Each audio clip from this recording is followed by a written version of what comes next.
Want to find out what's been happening at Neighbourhood this past month, what our data reports are saying about the state of sales and marketing this year, and what latest tech we're using to increase the efficiency of our sales documents? Sure you do. Well, let's get into it.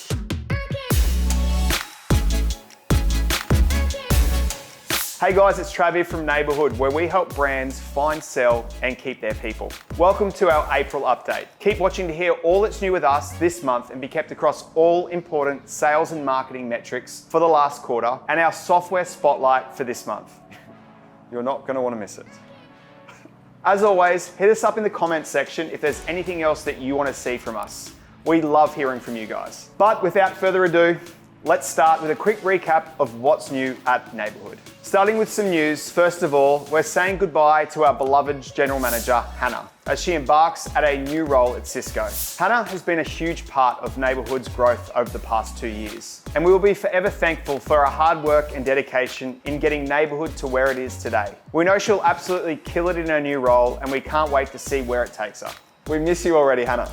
With that news and an overwhelming increase of inquiries that have come in the new year, we need to get some extra hands on deck. We currently have a vacancy open for our digital marketing coordinator role to ride shotgun with our client success team and supporting our digital marketing specialists in rolling out internal marketing for the agency. If you or someone you know that has been working in digital marketing for a few years and looking for a role that you can make your own, where your creativity will never be stifled and where you'll make a difference every day, not just to your own growth and development, but to the bottom line of some of the biggest companies in Australia. Check out the link in the description to learn more about the role. Last up on the Neighbourhood front, this month we've launched our Content That Converts campaign. Purpose-built for people just like you to receive customized content ideas to convert more effectively at each stage of the sales funnel. Content marketing is no longer just what we're talking about, it's how we're talking. So if you're not already on the content marketing bandwagon, need some extra tips to get the most out of your investment, or you just need some advice for converting that little bit better, download your free, fully customized content guide today through the link in the description below. Now, time to move to our new segment, the metrics that matter, your one-stop shop to feed your brain with marketing, sales, and customer service data, not data, data. We're watching too many American movies on the weekend. Your one-stop shop to feed your brain with marketing, sales, and customer service data to keep you in the loop throughout the year. In this digital world of ours, where knowledge is so often the key to success, staying in the know about what's happening in the industry has never been so important. That's why, with our help with our friends over at HubSpot, we've aggregated data across HubSpot's global customer base of over 96,000 companies to provide you with the benchmarks to measure your business against. Shaking it up this month, we want to let you in on the state of sales and marketing email open rates and response rates based on region, company size, and industry so that you can better connect with your leads and contacts through your email channels. So let's kick off with sales emails. It's clear to see that the total number of sales emails sent slumped as COVID took hold in March last year. As a direct result of this, and we all know, confidence fell, which signaled a decrease in sales email response rates as a result. Only as we've entered in the new year, we've seen a pickup in response rates, presumably due to consumer fresh mentality entering the new year.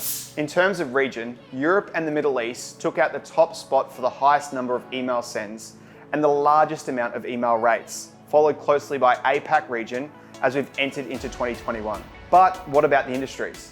With businesses recognizing the urgency to move their businesses online as COVID hit, you can see a significant uptick in the number of emails sent in the March period. As you can imagine, the marketing industry remained one of the biggest senders throughout the year, as they realized the newfound requirement for their services, just like we did. Another trend was the staffing and recruiting industry, falling mid-year as businesses downsized, and picking up steam come into the new year as new hires were required again.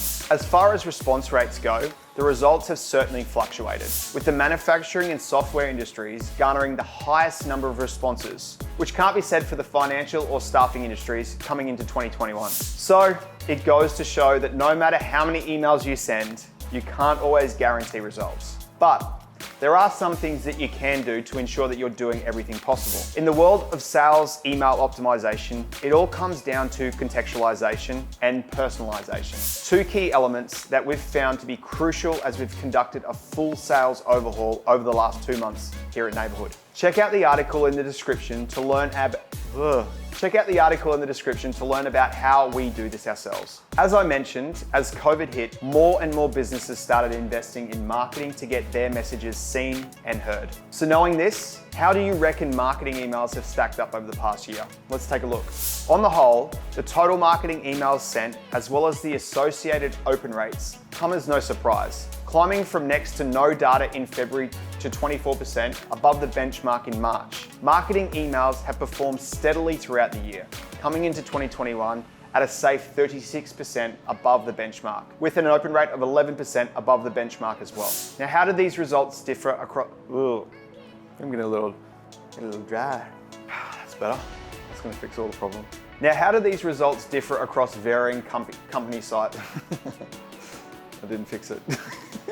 Now, how do these results differ across varying company sizes? Well, interestingly, you can see here that companies of 25 people or fewer are sending considerably more emails than companies around the 200 person headcount mark. But it makes sense, right?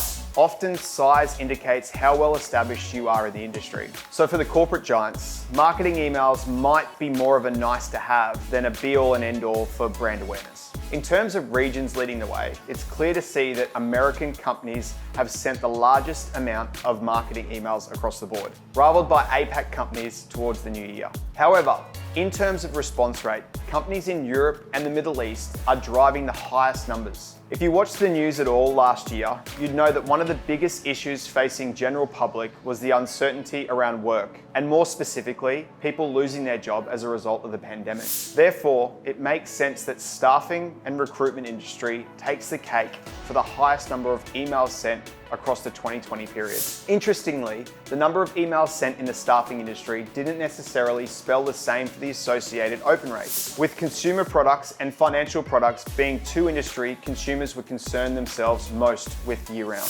So, how might you be able to increase your email open rates regardless of your industry, region, or company size? There are actually a few minor optimizations that you can make to your marketing emails that will improve your interaction and engagement data.